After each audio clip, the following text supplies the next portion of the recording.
noches, bienvenidos a un programa más de la Casa del Fútbol. Esta noche tenemos un invitado muy especial desde tierras andinas, un futbolista que dejó una huella muy grata por todos los clubes que pasó aquí en el fútbol azteca, y te saludamos con muchísimo gusto y te agradecemos por tu valioso tiempo, Sebastián González el Chamagol. Muchísimas gracias.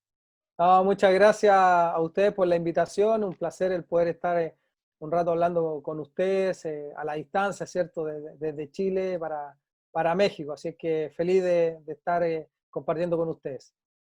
Muchísimas gracias, Luis Vázquez, buena noche. ¿Qué tal, Pepe? Muy buenas noches. El día de ahora sí que estamos de manteles largos, Pepe? Pero vaya Sí, que de manteles largos, un delantero que en verdad marcó toda una época, aunque no lo creas, Sebastián, y quieras o no, el festejar tus goles como un personaje histórico, icónico de aquí de México, te ayudó mucho a tener una simpatía muy particular con toda la afición aquí en México. Entonces, para mí es un gran honor poder charlar el día de ahora con Sebastián González, Pepe.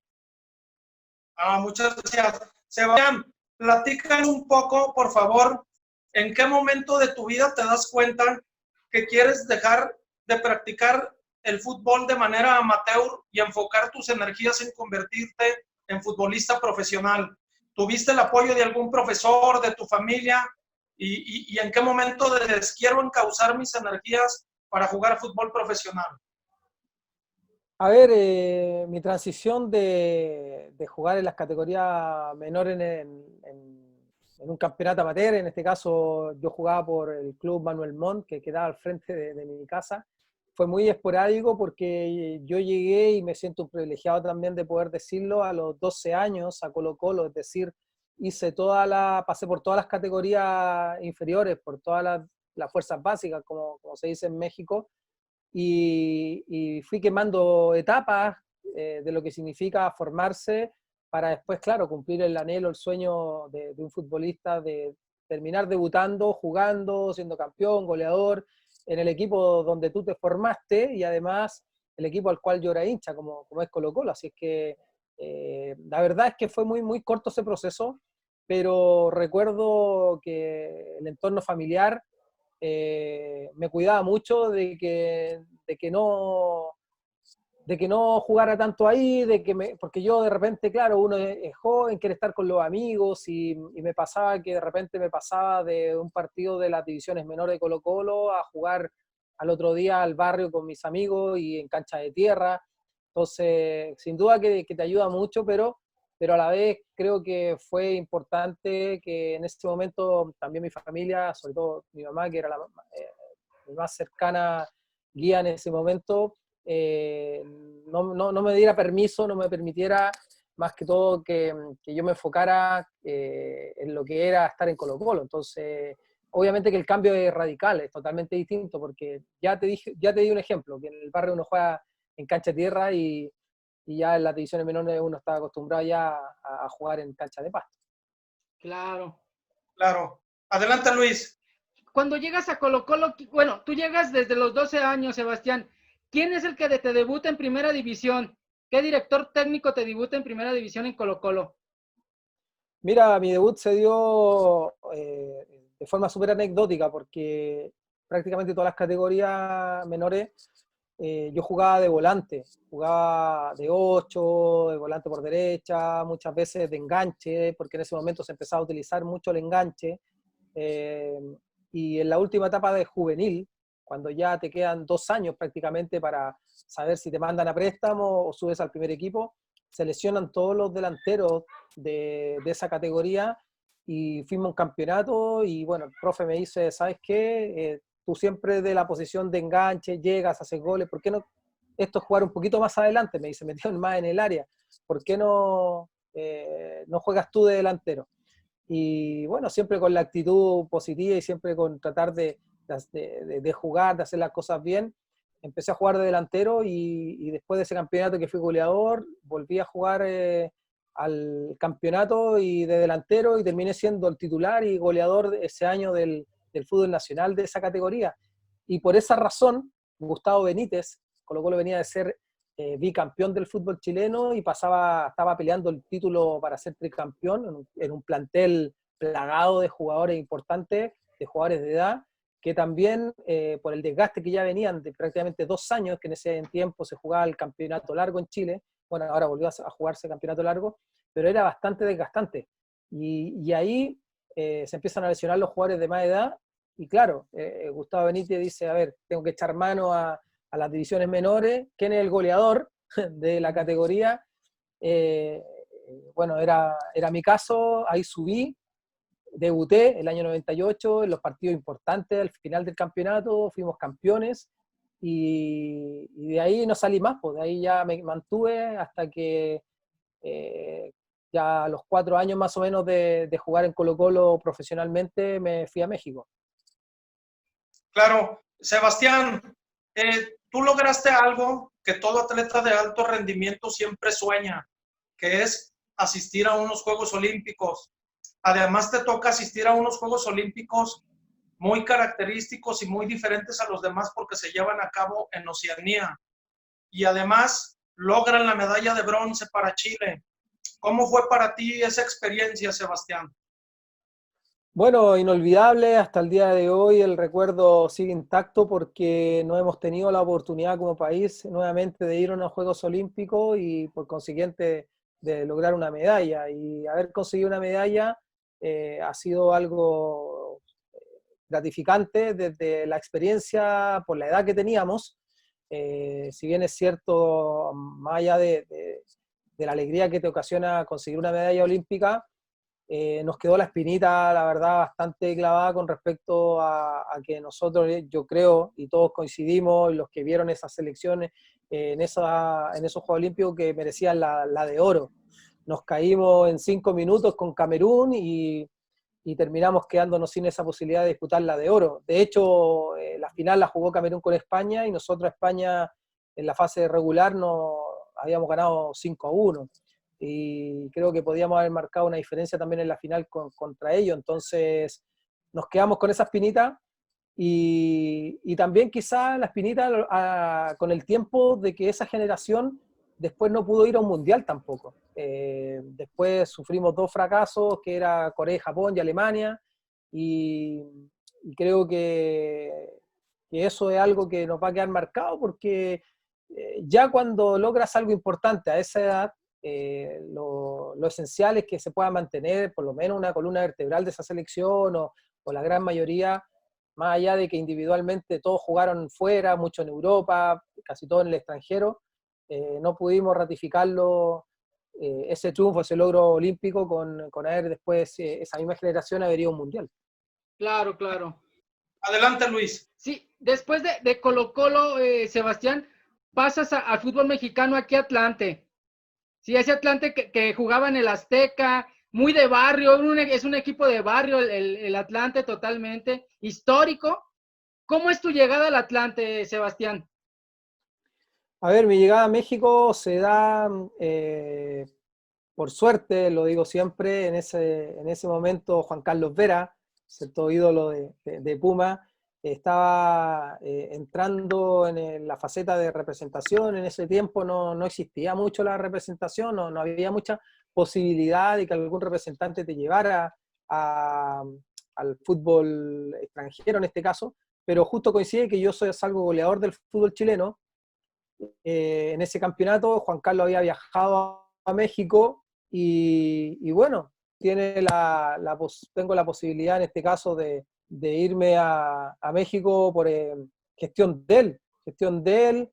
De alguna manera llevó un video que yo había hecho, justo estaban armando el equipo del Atlante como otro equipo, el grupo Pegaso, y Miguel Herrera vio el video y bueno, inmediatamente se generaron las gestiones, empezaron a preguntar por mí y era lo que él pensaba en ese momento que necesitaba el equipo.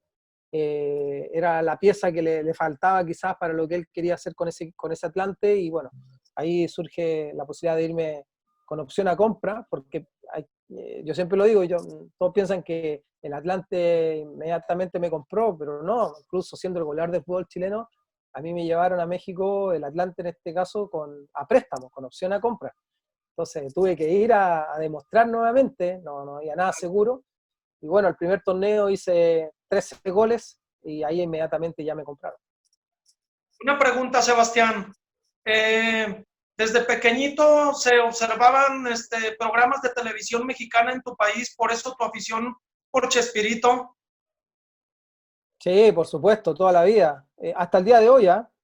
Claro. Acá se siguen dando los capítulos del Chavo, incluso se dan los capítulos de la escuela, donde creo que de los capítulos también preferidos para mí, y siempre nos criamos, bueno, mi generación y muchas generaciones, sinceramente, con los capítulos, los personajes de Chespirito. Y por eso al final lo que yo intenté hacer y que creo que resultó, y eso me hace sentir muy, muy contento, muy orgulloso también, es haberle brindado un homenaje a través del fútbol en vida a Chespirito. Entonces, eso creo que para mí es impagable, el haberle dado esa alegría y retribuirle quizás ese aprecio, ese cariño que se le tiene acá en Sudamérica y sobre todo en mi país, en Chile. Claro, Sebastián. ¿Quién consideras durante tu paso por el fútbol mexicano que fue tu mejor socio dentro del campo, con quien te pudiste entender mejor? Yo creo que mi dupla de delantero quizás Rey, porque Gabriel Rey, porque ese equipo en realidad nos complementábamos demasiado bien, desde Vilar en el arco, pasando por el medio campo donde estaba Fabián Estay, el Chicharito González, los laterales, Regis, Serafín, ¿cierto? Los centrales, en este caso la China González, pasó Mario Lache, hubo mucho, el Flaco Macía, me acuerdo en un momento, que Flaco muchos Macías. no lo recuerdan a lo mejor en ese Atlante, pero fue desde el inicio, Maturín,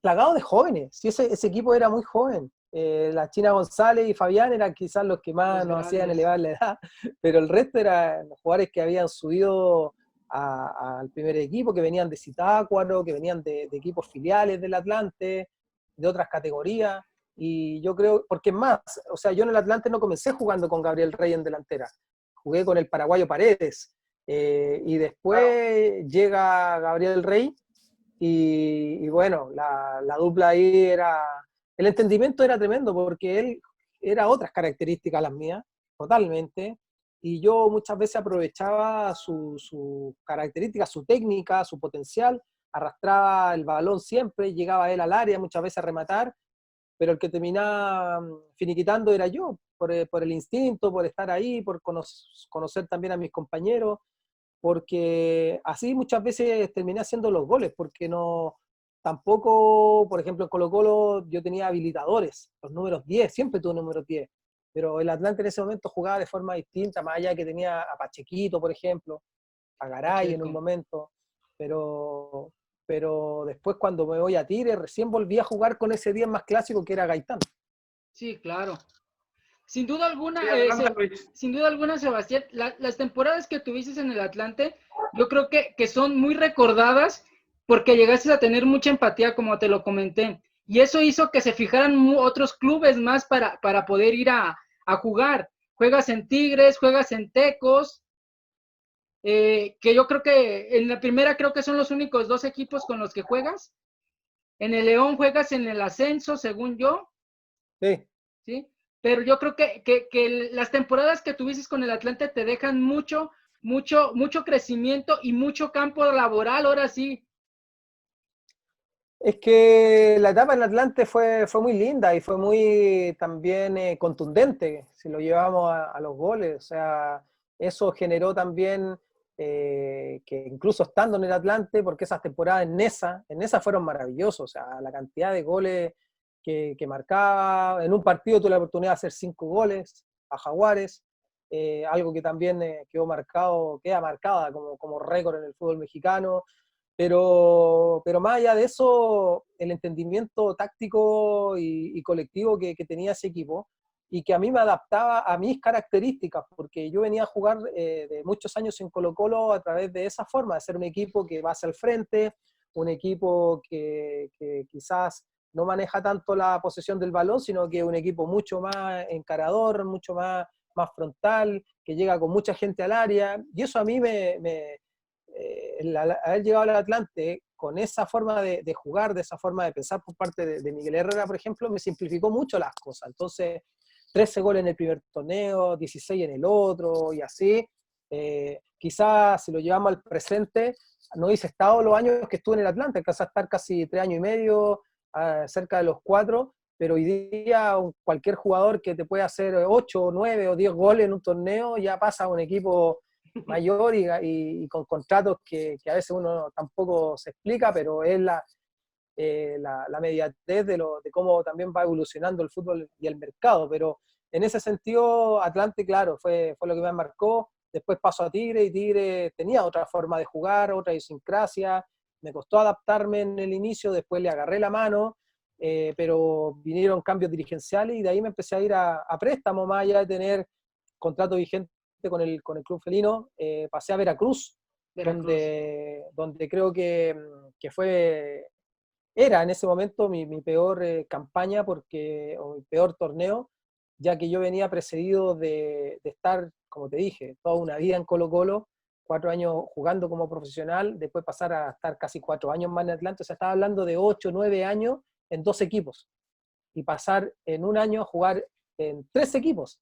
En 2 años estaba en 4 equipos, o sea, una locura. Y ahí ya empezó la curva descendente, que me costó después levantarla porque ya no era lo mismo, ya me había salido de quizá de lo que yo también generaba haciendo goles y de lo que yo, de alguna manera, como tú también lo marcabas en un momento, marqué y que fue transversal y que fue de forma muy carismática, ¿cierto?, en el Atlante.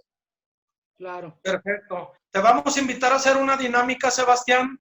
Te vamos a presentar una lista de los que nosotros consideramos que son los 10 chilenos más destacados que han venido al fútbol mexicano, y te pediría de mucho favor que nos elaboraras tu top 5 de los que tú crees que son los 5 más destacados de la lista de 10 futbolistas que te vamos a presentar. Perfecto. ¿De acuerdo? Bien, empezamos con Humberto Chupete Suazo de los Rayados del Monterrey. Seguimos. Ahí observamos a Fabián Stay, que tuvo un papel destacado en Toluca y en las Águilas del América. Y en el Atlante, que no se te olvide que también jugó en el Atlante, Pepe. Claro, también en el Atlante. Así es. Marco Antonio, el Fantasma Figueroa, que esta semana ha sido noticia aquí en México tras la lamentable desaparición del equipo de Monarcas Morelia, antiguamente el Atlético Morelia, que se ha mudado a la ciudad de Mazatlán, Sinaloa. Seguimos. El maestro. Sí, el maestro Carlos, que mucha gente lo tiene catalogado como el número 1 en su paso con las Águilas del América. Continuamos, Luis. Y algo muy peculiar con Carlos Reynoso, es más reconocido aquí, nos han comentado que es más reconocido aquí en México que en Chile. Sí, porque acá quizás no jugó en equipos tan populares y eso muchas veces te marca. Esa a lo mejor es la comparación que uno hace. Claro. Seguimos con Ivo Basay, que fue campeón en el fútbol mexicano con los Rayos de Necaxa.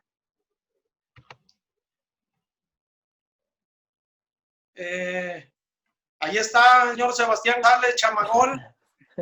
Sí. Continuamos. Osvaldo Castro. Osvaldo Castro, el Patita. Sí, que tiene sus academias de fútbol en la capital de nuestro hermoso país. Sí. Rodrigo el Pony Ahí Ruiz. observamos a un jugador con altísimo rendimiento. Rodrigo Ruiz, el Pony, que fue el máximo asistidor de Jared Borghetti, máximo anotador de la Liga Mexicana. Seguimos, Luis. Juan Carlos Vera, que tuvo paso destacado en Pumas, en Monarcas Morelia, en Tampico Madero. Y aparte, pues que tengo la bendición de contar con la amistad de Juan Carlos. Un abrazo para Juan Carlos. Seguimos, Luis. El Bam. Y Iván Bam Zamorano, que también fue campeón en México con las Águilas del América. ¿Es la lista completa, Luis? Son todos, son los 10 jugadores. Obviamente hay más jugadores, pero creo que llegamos a ese acuerdo que son los jugadores que han sido más relevantes en cuanto a su rendimiento aquí en el fútbol mexicano y que obviamente han venido a aportar muchísimo. Sí, sin duda. Y creo que por ahí uno podría sumar a varios más. Muchas Sí, veces claro. para la Legión chilena se hace injusto porque la verdad que muchos han tenido muy lindas historias en México, han tenido muy buenos rendimientos, algunos decidieron incluso quedarse en México y eso habla de la adaptación que tuvieron y de lo que rindieron. Hacer un top 5 de ese 10 es difícil, es complejo. Yo pondría quizás por toda la repercusión que tiene y por haber sido histórico, si bien es cierto, no lo vi jugar. Ahora último tuve la posibilidad de comentar el Mundial de Alemania 74, en el cual juega Reynoso. Quizá ahí vi algo de su técnica, pero yo creo que respetando a lo mejor lo que se dice también en México y es Reynoso quizá el que tiene que estar dentro de los 5. También yo incluyo al Chupete Suazo, que la verdad en Monterrey y sobre todo cuando cómo hizo resucitar a un equipo y cómo le dio una impronta distinta a una ciudad. O sea, se empezó inmediatamente a hablar de los equipos regios, ahora es Tigre, con Guiñac y los títulos que ha logrado últimamente, pero Monterrey era invencible con Chupete Suazo en cancha y las finales que por ahí yo me acuerdo con Santos, cómo la frialdad que tenía ahí de casero Personalidad. a Osvaldo Sánchez, en varias finales picándole el balón. No, tremendo. La cantidad de goles que hizo, Claro. para mí Chupete también tiene que estar dentro de los 5. El Pony Ruiz también, Bueno, tremenda carrera en México, incluso mucho más en México que en nuestro país. Marcó una época también en un club como Santos, y por eso yo lo destaco de que, claro, Reynoso de alguna manera es referente, ídolo de un equipo que tiene mucha repercusión mediática y que es uno de los equipos más populares, ¿cierto? Como América, pero también que tiene su mérito total, pero también sobresalir y darle ese nombre nuevamente o hacer resucitar equipos como por ejemplo Santos o Monterrey. Por eso yo también destaco lo de Chupete y lo, de, y lo Bonnie. del Pony Ruiz. Pondría también dentro de esa lista a Pata Benditas, al Pata Bendita que, eh, o sea, a mí me han hablado de él y tremendo, tremendo, no lo vi jugar, pero respeto cuando muchas veces uno no tiene la posibilidad de verlo jugar, pero estás en un país y te hablan del Pata Bendita, el Pata Bendita, bueno, uno tiene que empezar también a investigar y todo mi respeto al Pata Bendita. Y después, yo creo que, bueno, me falta uno. Yo creo que me pondría yo en esa lista de 5, peleando mano a mano con Fabián y con el Fantasma, porque creo que también lo que hizo el Fantasma en Morelia, te vuelvo a decir nuevamente, bueno, el Ivo también en Necaxa, es que es muy injusto, pero yo me pondría quizás porque le di, creo yo, una identidad nuevamente a un equipo que estaba en el olvido como el Atlante. Completamente de acuerdo. eh, claro, y creo que el hacer renacer a hinchas nuevos y hacer resucitar a lo antiguo y generar lo que se generó como imagen también para ese equipo, no es menor, no es menor. Sobre todo empezar a ganarse portada, no un nombre dentro de una ciudad donde sobresale la América, Puma, Cruz Azul, y ahí empezó a aparecer el Atlante, más allá después de las celebraciones con Chespirito, que creo que fue transversal. Así que eso yo creo Claro. que sería mi top 5. Muchísimas gracias, Sebastián. Luis, mi estimado Luis, ¿cuánto tiempo nos queda para ver si alcanzo a hacerle otra No, sí, nos pregunta? quedan 8 minutos, Pepe, dale. Todavía nos queda Perfecto. tiempo. Me gustaría hacerte una pregunta importante, Sebastián. Sabes que nosotros desde la lejanía nos dimos cuenta de lo que para muchos fue la generación dorada del fútbol chileno, que comienza el trabajo Marcelo Bielsa, después llega un poquito de tiempo Borgi, después llega Sampaoli y ya toma el equipo encarrerado Juan Antonio Pizzi y le alcanza aún para ser bicampeón de América. Nosotros nos hemos dado cuenta desde que hace aproximadamente un par de años ha venido un declive en el nivel de la selección chilena. ¿cómo notas a la selección de cara a las próximas eliminatorias mundialistas? Porque nos queda claro que la eliminatoria sudamericana es la más brava de todo el mundo. Bolivia, Perú, incluso Venezuela, hay que sudar en serio para sacar los puntos. Sí, está complejo el panorama, no se ve muy claro porque tú bien resumiste de cómo comienza a forjarse también la jerarquía y cómo empieza a generarse los triunfos, lo que nos da una identidad de juego, creo un respeto incluso a nivel internacional con esta generación de oro que como se le ha etiquetado y que entrega, ¿cierto?, dentro del terreno de juego una personalidad que también va a interpretar con los técnicos que a la larga fue teniendo, con matices, todos con distintos matices, pero hoy quizás esa misma materia prima de los mismos jugadores ya está en un desgaste, está en un conflicto incluso de ellos mismos, porque por la edad, por muchas cosas, y no ha sido fácil. Y para Reinaldo Rueda hoy día, de alguna manera, por más que quiera continuar esa línea, hoy tiene que reinventar una nueva selección. Y dentro de reinventar una nueva selección es lo complejo de que vuelva a tener el mismo nivel. O sea, no, eso es cosa de tiempo, es cosa de que aparezca también otra generación, que mantenga un ritmo, una velocidad, una forma de jugar, que hoy día con estos mismos jugadores cuesta y ha encontrado generar una renovación con respecto a eso, así que no se ve tan claro el panorama y va a ser muy, muy difícil. De acuerdo, Luis. Claro.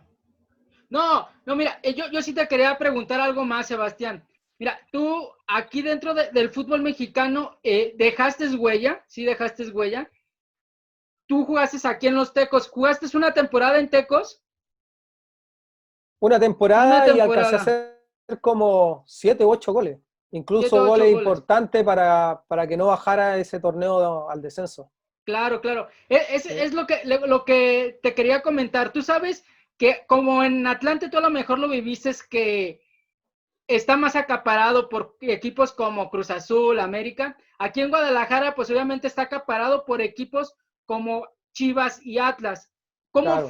¿Cómo fue tu experiencia aquí en Tecos, en la Universidad de Guadalajara?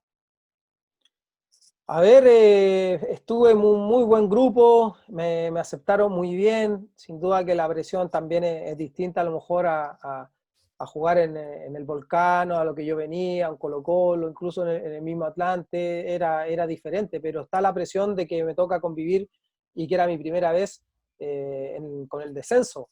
Entonces, eso fue para mí también una linda experiencia de haber aportado, más allá de que todo indicaba que podía haber seguido, pero después ya se generaron más decisiones administrativas, ¿cierto? Y de hecho a mí me marcó quizás el que no continuara en Teco o en el fútbol mexicano, unos goles que le hago a Tigres, teniendo yo contrato, y después me hago unas declaraciones, por ahí un gesto a los dirigentes, y bueno, ahí un poco me juega en contra mi mismo carácter, mi temperamento, pero no, de alguna manera no me arrepiento porque siempre actué con cosas que me nacían. Pero fue lindo, la verdad, que vivir en la ciudad, y a mí me encantó Guadalajara. Hasta el día de hoy conservo muchos amigos de Guadalajara, y claro, no estás en Atlas, que tiene otra presión, no estás en Chivas porque obviamente yo era extranjero, pero sí en Teco la verdad que lo pasé bastante bien lo poco que estuve. Claro. Muchísimas gracias, Sebastián. Un mensaje que le quieras mandar a la afición mexicana que podrá observar esta entrevista. Un gran saludo nada más, con mucho afecto, siempre está el recuerdo intacto, yo creo que es mutuo. En ese sentido, siempre agradecer el cariño transversal de todos los aficionados de los equipos mexicanos, y ahora lo más mediático, ¿cierto?, es lo que nos incumbe, el tratar de que se cuiden, que generen conciencia, de que todos juntos, quedándonos en nuestra casa, cuidándonos mucho, generando todos los protocolos que deben existir, vamos a salir de esta y esperemos obviamente estrecharnos con un abrazo. Muchísimas gracias, Luis Vázquez. No, pues nada más agradecerle. Créeme que te lo digo no porque estés aquí con nosotros, pero para mí era un deleite verte jugar, meter goles, celebrarlos. Créeme que uno como niño, ¿sí? Porque pues yo tendría que unos 12, 13 años. Uno Seguro. disfrutaba verte disfrutar el fútbol, ¿sí? De repente tú sacabas el chipote chillón, sacabas cualquier cosa de Chespirito y que a Sí, uno mira, como, sí, atrás sí, lo sí, tengo ahí lo ahí. veo atrás, ahí lo veo atrás. Entonces, Qué maravilla. a uno como niño lo inspiraba, créeme que a uno como niño lo inspiraba, porque como tú creciste, nosotros también nos tocó crecer todavía viendo esa imagen, y creo que eso hizo, Sebastián, que tengas una excelente imagen y que mucho niño te idolatre por lo que por lo que hacías dentro del campo y por lo que hacías fuera del campo. Entonces, para mí es un gran honor poderte entrevistar. Y créeme, no te lo digo porque estés aquí con nosotros, sino al contrario. O sea, yo te lo Lo digo sé. sinceramente, Sebastián. Muchas gracias, se agradecen tus palabras y bueno, la verdad que el cariño es mutuo, así que le agradezco esta oportunidad y la entrevista con usted, que fue un placer. No, muchísimas gracias, Sebastián. En mi caso, pues soy prácticamente de tu edad. Yo tengo 41 años de edad y te agradezco de verdad por haber venido a México. Eres de esos extranjeros que da mucho gusto que vengan porque siempre vinieron a demostrar y a sudar la camiseta al 100%. Te agradecemos mucho tu valioso tiempo y te deseamos que en este momento te encuentres bien al igual que tu familia. Muchísimas gracias. Muchas gracias a usted y bueno, y un cariño a toda la gente que va a escuchar, que va a estar viéndonos, y a ustedes también felicitarlos por su trabajo y esperemos reencontrarnos en otra oportunidad. Muchísimas gracias. Claro que Nos sí. vemos próximamente en un programa más de la Casa del Fútbol. Buenas noches.